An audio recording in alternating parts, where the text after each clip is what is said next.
Well, now on to tank cars. As you can see, I got a good accumulation of tank cars that I've gotten recently, and it's a mixture of Athearn and Atlas and Walther's cars. My Atlas cars are actually put away right now, so I'm not going to drag them out. Save them for another video, I guess.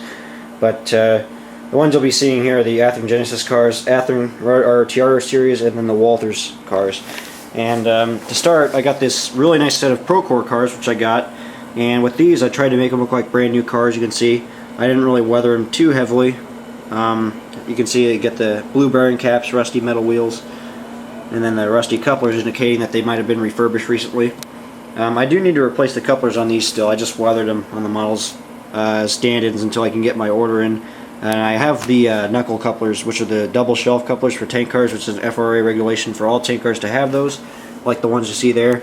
So I'm going to still have to go back and change all these around to the double shelf couplers. But this is just a really nice pair. They came out pretty good. I added the new data, like the hazmat number there, added the hazmat placards. You got a little grime starting at the bottom of the cars, and that's on both. You got the reflective safety stripes. Overall, pretty clean cars though. They look really nice. I like them. And they got some good weight to them too. The guy actually weighted these down according to NMRA specifications, which was really nice. So they got a good bit of weight to them, which is nice. They track really well, especially with those metal wheels and couplers. So there's the other sides. Pretty much the same thing. Really nice cars though. I like them. And then I got this LPG car, liquefied petroleum gas. This is the more modern cars built by Union Tank Car, and they're all over the place. I actually need to get quite a few of these. On this one I kept it relatively clean, nothing crazy. Just a little bit of grime, basic weathering on the trucks and couplers, and then a little grime and dust kind of forming around the hatch. And I'll actually go back and add some load spill here later on, but for now, just a clean car. The Athearn RTR cars are nice, especially because they include all that car data, and then they have the hazmat placards, which is nice, and all that etched metal effects and all that good stuff. So that's nice. Here's the other side. Pretty much the same. Nice car though. And then the next car I have here is an RTR line CELX propane car. Another cool car. It's a blue one, and you can see it's pretty well aged. This is an older, I think, 20,000 gallon car, I think. And these are pretty old, as you can see. So I weathered it just like in the pictures. Heavy grime around the bottom where the kick up and spray is coming from the trucks. A lot of rust starting at the hatches and around the top. Pretty much the same on the end. You can see that nice kick up. Really nice. Came out pretty good. On the bottoms especially you can see it. Looks really nice. A little bit of rust around the hatch. Now on this side, you can kind of see it a little better. You can see that erosion starting to happen at the top. Looks pretty good. You can see that rust is forming around the seams or the weld lines around the panels. You got that nice rusty, dusty effects on the roof, or at the top of the tank. Really looks pretty good. I like it. And then I guess I'll move on to these Walther's cars. Or no, actually I'll start with this car. This is a Athearn RTR series UTLX car. They made these in Genesis, I think, and they also made these in the Genesis line, which I actually have both for comparison. This is the RTR car, and this is the Genesis car. You can notice the difference in detailing, and we'll get to this in this other car in a second. But this is the RTR car, another Union Tank car built, and it looks pretty good. Kept it clean, just basic weathering on the trucks. You got a little bit of acid spill on the top, and you can see the paint around the hatches. Around the hatch on the tread plate is starting to kind of chip away. Nice effect. A little bit of dust. You got a little kick up starting at the ends. But overall, really nice. And I didn't have to do the safety stripes on this one either, because these factory models have the safety stripes, which is pretty nice. Good save. Of course, the bottom of the car is all weathered up. You get a little bit of mud splatter. Nice effect I like to do on these tank cars. It's most noticeable on tank cars anyways. So it looks really good. I like this one. Nice detail as well. The Athearn cars are really nicely detailed.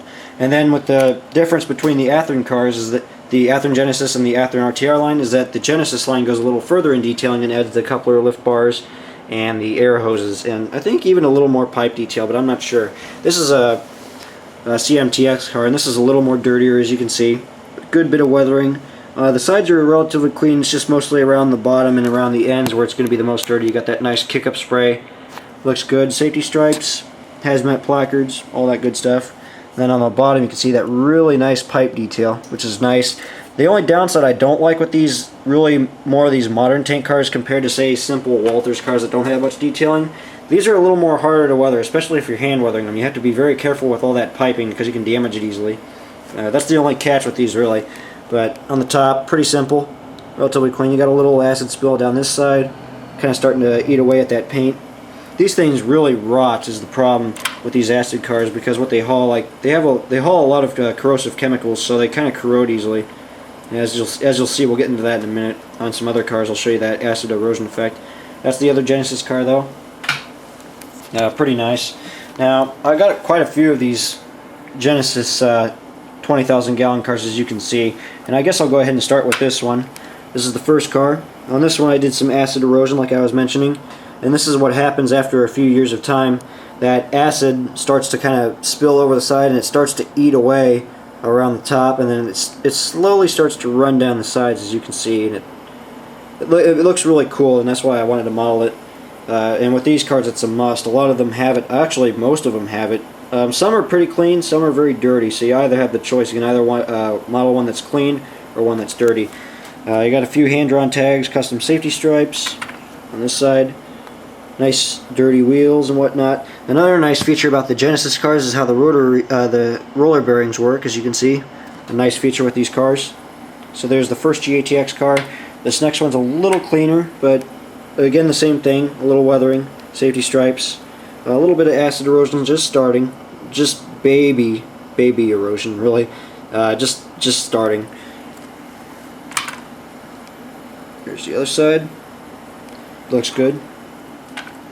Then this other car, another one, even a little more cleaner actually. It might have even been power washed or something, you never know. I don't know why some of them look like this. Well, some will be really grimy and shiny, possibly because they might have been repainted at one time, but because of the road grime build up, it kind of looks like that. And you got to keep in mind, even though a car may look dirty, it still has a hint of gloss to it. So maybe that's where that came from. I don't know. But this car came out pretty good, so I just weathered it just like in the pictures. Safety stripes, grime, etc. There's the kick up on the ends, a little heavier. Here's the other side. When you get to the top of the hatch, you can see it's nice and clean and glossy and shiny. It's a little dusty, just ignore these little specks and stuff. That's all road grime, or dust. Now these two cars are really nice. These are the banded cars with the red bands, white bodies. These are also built by Trinity. These are hydrochloric acid cars. You got the RCRX version, and then you got the UCLX version. Both about equally dirty and grimy. I see these cars on a daily basis, and they're actually pretty clean, but they do get a little rusty here and there, especially around the hatches with that acid corrosion. So on this side you can see pretty much the same thing. You can kind of see around the hatch there is a little bit of the grime and stuff starting. There's a hair there, but nothing crazy. And then on this side, pretty much the same. Another nice car though. I'll have to get some more of these cars because these usually travel in packs of like 3 or 4, up to 5 cars. So I really like these Athearn cars though. They're nice, but they're kind of hard to get though because they're discontinued. You usually have to look out for them at train shows or eBay. Whenever you can snatch them up, you should, because they're kind of hard to find. So now these next two cars are some of my favorites. These are ones I modeled specifically, kind of just following like my Procore cars here. I modeled these as brand new cars. That's right. I didn't want to make these all rusty and dirty. What I tried to achieve here was cars that might have been, they're still old cars, but what happened with these is they've gotten refurbished. They went back into the shops, they got repainted, new wheels, new couplers, as you can see. And you can see they're nice and glossy, nice and fresh. Safety stripes, no road grime whatsoever, literally factory fresh. They look awesome. They came out great. I love these. I love modeling cars like this because they look nice. They come out really nice when they're done. And it was up until recently I discovered a new clear coat product known as a wet gloss finish, and it creates this really nice effect of this fresh glossy look on these cars, as you can see, and it looks just like a brand new rail car. So I'm going to have to try this some more on some more cars, but for now these first two cars came out pretty good, as you can see. It's nice to have some of these brand new cars in the mix compared to like old cars. It's good to have these newer cars kind of mixed in. Now on to some more Walthers cars. This is another set of 23K cars. And these are resin tank cars owned by CONX, methyl bromide. This is actually an interesting weathering effect. You can see this, something happened to the top of the hatch here. I don't know what it was, but I just did this as in the picture. It's like the splattered resin all over the top of the car. I don't know what happened there, but I modeled it. It looks really cool. Safety stripes. So you got the new and improved car data, like the hazmat contact information, the new stencils, the placards, all that's on there. I re-stenciled the cars too. There's the side of this one, and then on this one, again, really the same thing. You do got a little more splatter on the top of the hatch, around the hatches especially, but pretty clean. But they came out really nice, as you can see. I like those. Those are cool. Now on to these cars. A few of these are new and a few of these are ones that I've had but refurbished lately. These are my molten sulfur cars, and I thought I would show these just real quick. I'll just touch up on them real fast. These are cars that I've gone back and with some newly acquired decal sheets. I'll actually grab the decal sheet for you here so you can see it. Because this guy makes a really nice set of hazmat placards for tank cars. And I actually got this as a custom decal sheet, as you can see here.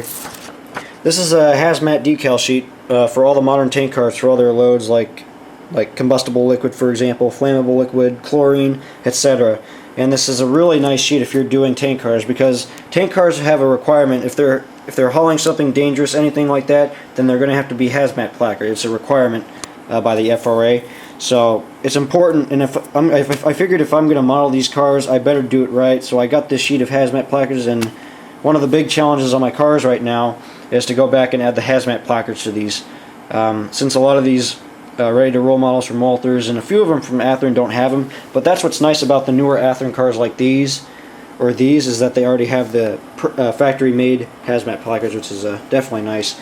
But with this sheet, I've been able to go back and start adding the hazmat placards to these cars. So you can see these are stenciled obviously for molten sulfur, and with these I've actually gone back and added the safety stripes and new couplers too.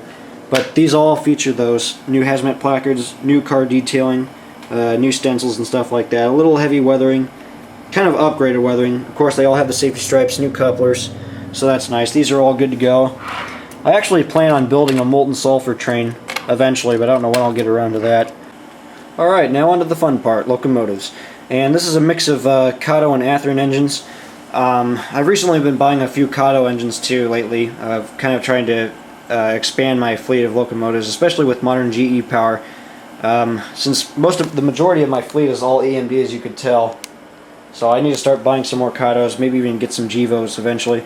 But this is what I got so far. I got these 2 modern GEs and then 3 more Rennerek EMDs. To start, I got this Athearn RTR AC4400. I got this at a steal deal on eBay for 50 bucks, and it looks really good. I modeled the real unit, 6655, just like in the photos. I did all the detailing. I added the new yellow sill, since this is something that UP's been doing with their engines lately. They've been replacing these red reflective sills with yellow sills. So that's a kind of a downside with these units, is that you got to add that decal to these. But it takes a while, but it looks good once you do it, and it's kind of a requirement with these new modern Union Pacific engines. But I just weathered it and detailed it like it was in the photos. There's not really too much explaining to do here. You got the replacement panel on this side, and then on the nose here you can see that a lot of that grime is around the nose. I tried to keep the windows clean though, you can see. I had to do a little bit of detailing to this obviously to make it look good. I added a GPS dome, a new antenna, all kinds of good stuff there. I added a few extra grab irons. Now on the front pilot here to start, you got the new plow, the ditch lights, coupler bars, MU cables, train lines, all that good stuff.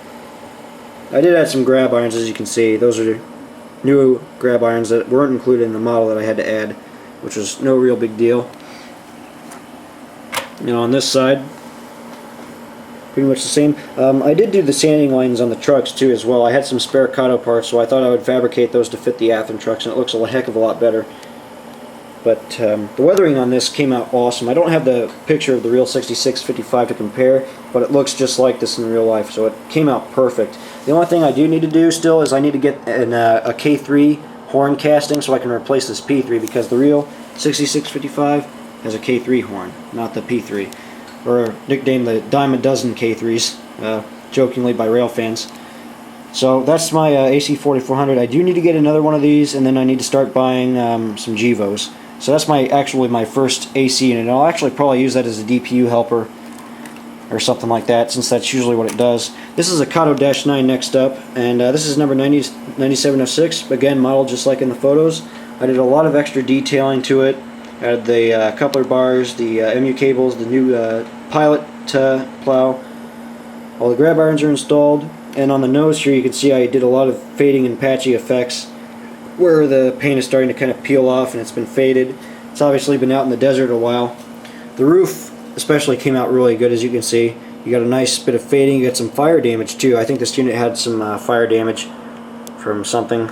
It's no wonder these units are nicknamed the Toasters. But those effects came out pretty good. Got the accurate horn in there. Truck detail's nice. You got that yellow sill stripe. You got a lot of grime. Another one of those primered doors, or a replacement door rather. So there's this side, and then this side. Pretty much nothing too crazy on this. I didn't have to do too much because the Kato units are pretty well detailed. It's the Athearn units that you have to do a lot to make them look presentable.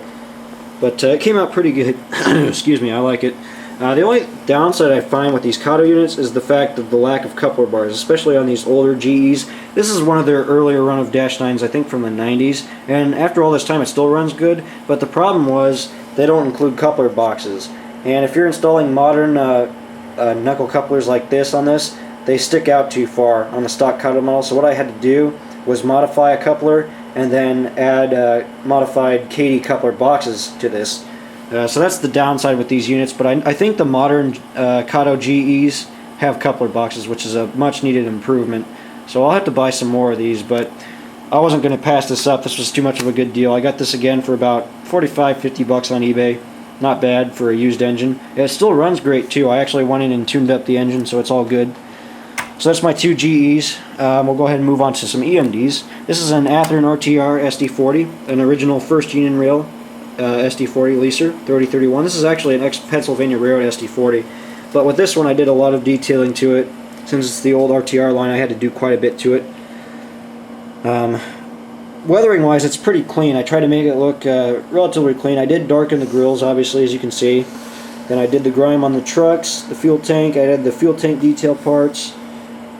Came out pretty nice. I actually did the replacement bearings on these with these yellow bearings on the center trucks, and that's on both sides, as you'll see. On the pilots, I did add the nice detailing. You got the ditch lights, the MU cables, the coupler bars, which are custom made from brass wire, the drop step, MU receptacle, all that nice stuff. I did add some extra MU, the antennas on the top, but the detail came out pretty good. I like it. Then on this side, again, pretty much the same thing. Looks pretty good.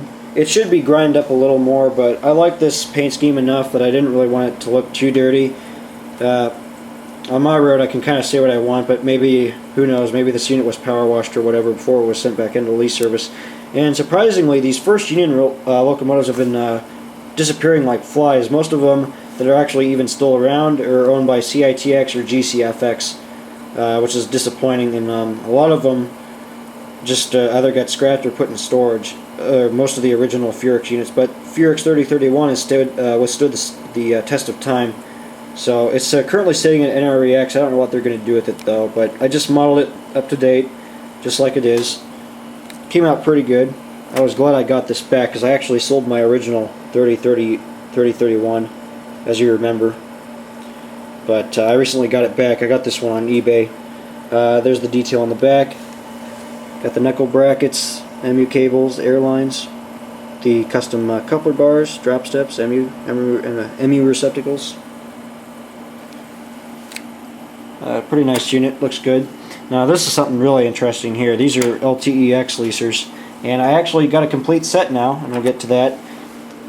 When Athearn made all three of these units, it was in a complete set. You had 4912, 4972, and 9965. I originally got the 4912 a few years ago, but recently on eBay a few weeks ago, some guy posted both 9965 and 4972. And as you know, these are rare models. These are really hard to find because people just bought these up like crazy.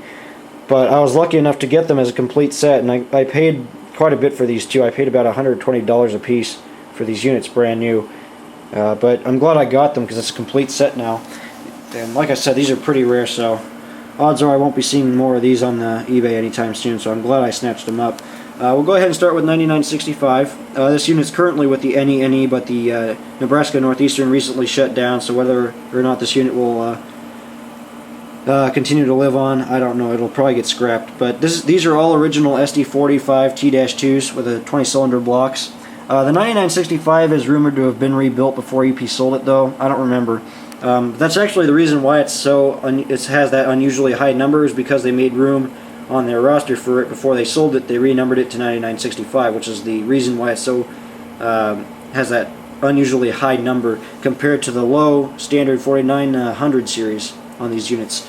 So I just modeled it like it was in the photos, detailed it up.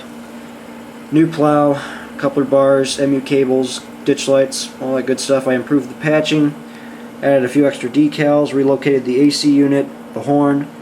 A lot of good modifications there on that end. Of course, it's heavily weathered. Typical rent-a-wreck fashion, these things get pretty beat up, pretty dirty. I added this new airline too on the cab roof as well. Then you got that nice weathering on the grills. I blackened the grills on the radiator section there, the intakes and the radiator at the top, all darkened up. There's a nice bit of fading to the roof. Heavy exhauster on the fans, around the grills. Looks pretty good. I like it. The unit looks pretty cool. I did a lot of fuel tank detail too on this. I had to improve these fuel tanks since they don't really come with too much detail. So that was a little side task that I had to do to kind of make these look a little more presentable. Here's the other end. You can see all that good details on the end. Plated over marker lights. Looks pretty good. I like it. So that's the first one. And then the other one I got is the 4972, which is a little more simpler patching. As you can see, I just weathered it up accordingly, just like in the photos. All those new detail parts were added. Weathered up heavily, just like in the photos. Came out pretty good. You can see the LTEX patching is starting to kind of deteriorate. Darkened grills, of course, nice and rusty. And you get up to the top here, a little grime, heavy exhaust soot. Came out pretty good. I like it. Here's the other side.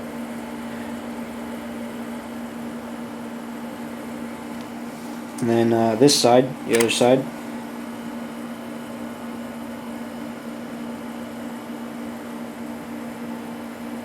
I like it. They look pretty good. I'm glad to have these as a set now because I've always been trying to kind of get these as a complete set. So it was up until recently I got these two that I now have a complete set, which is pretty dang cool. And I'll have to run these in a set or something whenever I get around to it. I'll have to take a video of that or something. But for now, that's pretty much all the locomotives I've been working on. Like I said, I need to get some GEVOs and some more GE power. I probably better stop buying some EMDs for now and just kind of focus on the GE power. Since I have so many EMDs, I need to focus on the modern GEs, which are what you're going to see most of the time in the modern day, since EMDs are kind of being drowned out by GE right now. That's pretty much everything for now. I guess I'll mention these while I'm at it. You're probably wondering why I'd ever mentioned this before, but I have been building a coal train lately. I've been able to go on eBay and buy some packs of these Bethgon coal porters for about $40 a set, which is a 6-pack, and I was able to build a train pretty quick. And I've wanted to build a coal train for a while, but it was up until recently that guy started selling coal cars on eBay that I was able to start going on some sets of these for really cheap. And I have a mixture of cars here. What I'm trying to model is a PSCX train of cars like these. But then I have a few mixed cars. Since out west, you never know. With these coal trains, it's not usually just a solid set of cars. It's usually mixed. And you got a few like assorted cars like KCPLX, or KCLX, excuse me, and then you got CPOX cars like this.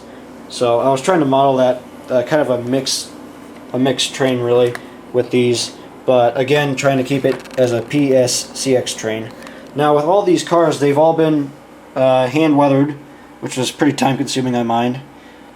New couplers, metal wheels. I added the custom coal loads, which I made from scratch. I'll save that for another video. But for now, I got quite a few cars. I still got a few more I got to put together in the back here. So that's a project that I'll have to save for another day. But for the most part, these are the cold cars that I've been working on. You got the reflective stripes on each individual one of these cars as well. And I'm obviously not going to try to pull all these out to show them to you. You get the point. They all pretty much look like this or this. So that's just a project I've been working on the side, is these coal cars. It's been a couple months now since I started this project, but this is where I'm at currently. And I still need to finish those cars in the back to complete the train, but I'll save that for a rainy day, I guess. But that's the coal train I've been working on lately. And to finish up, I got this customer project. This was sent in to me by a kid I know. And this is going to become a Fairfield Southern switcher from Alabama. As you can see, this is an old Athearn blue box switcher, and I've had to do quite a bit of modifications to it so far. I blanked out the class lights on the shell. I already got the MU stands in place. I still need the coupler bars and ditch lights. You got the new bell. I modified the cab a bit. I had to remove the window glazings. I patched up some holes and some cracks that were on the shell. There we go. I added the Snoopy 3 casting too. So this will be a project in the works. I'll have to post some more videos on it when I get along to it. I'll even post some pictures of this along the way on my Facebook page as I go along. But what it's going to become is this Fairfield switcher, as you can see. That's what I'm aiming for with this. So a little more detailing to go, and then I'll prime it and then paint it. So it should be another couple weeks before I have this done. So I'll post some more videos in the next update of this switcher when it's done. But yeah, that's pretty much it. Thanks guys for watching. I'll have some more stuff coming soon, but for now this pretty much gets us all cut up. So until the next time, see you later guys.